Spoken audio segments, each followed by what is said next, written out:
पाटलिपुत्र के लिए चलते समय तुमने मुझसे एक प्रश्न पूछा था चंद्रगुप्त। अब समय भी इतना निकल चुका है और तुमने भी इतना सब देख लिया है मेरे से। तुमने मुझसे पूछा था कि क्या सत्ता सभी को भ्रष्ट बना देती है। तुमने मुझसे कहा था कि मगध के सिंहासन पर बैठते ही मैं सिकंदर या अन्य राजाओं की तरह हृदयहीन तो नहीं हो जाऊंगा कहीं। तो आज मैं कह सकता हूं चंद्रगुप्त, नियति ने तुम्हारा भविष्य अन्य राजाओं से भिन्न लिखा है और यह बात पूरी यात्रा में सिद्ध भी हो चुकी है और कारण उद्यम में ही छिपा है। तुम्हारा जन्म अन्य राजाओं या सिकंदर की तरह नहीं हुआ, जिन्हें बचपन से ही मात्र सुविधाएं मिली हों, जिन्हें हर पल विजय युद्धों और बड़े बड़े सम्राटों की कहानियां सुनने को मिली।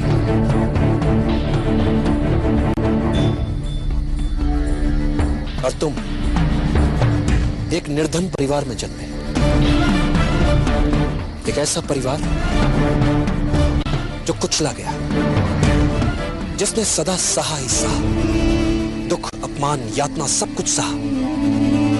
और चंद्रगुप्त, जिसे ये सब कुछ याद रह जाता है, अपनों का दुख, अपनों की यातना, अपनों की असहायता, अपनों की निर्धनता, फिर चाहे वो कितने ही बड़े सिंहासन पर क्यों ना बैठ जाए, अपनी जनता के प्रति कभी हृदयहीन नहीं होता। वो राजा कभी अमानवीय नहीं होता। वो राजा अपनी सत्ता के मद से कभी भ्रष्ट नहीं होता, क्योंकि जिसने निर्धनता भोग ली, देख ली, वो अपनी जनता की हर विवशता को समझ लेगा, बिन बताए ही समझ लेगा वो अपनी प्रजा के दुख। इसीलिए सत्ता भी उसे भ्रष्ट नहीं बना सकती।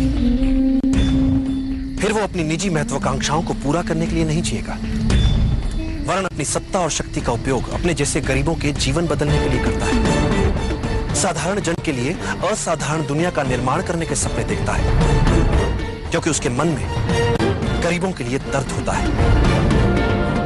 फिर कोई भी शक्ति उसे भ्रष्ट कैसे बना सकती है? इसीलिए तुम अपना अंतिम पण तक दूसरों को देने के लिए सहजता से तैयार हो जाते हो। अपनी मां की अंतिम निशानी तक उन्हें बचाने के लिए दांव पर लगा देते हो, जिन्हें तुम ठीक से जानते तक नहीं। बस उनके दर्द को जाना तो सब कुछ लुटा दिया, उनके लिए कोड़े भी खा लिए। चंद्रगुप्त, तुम दूसरे राजाओं की तरह भ्रष्ट हो ही नहीं सकते।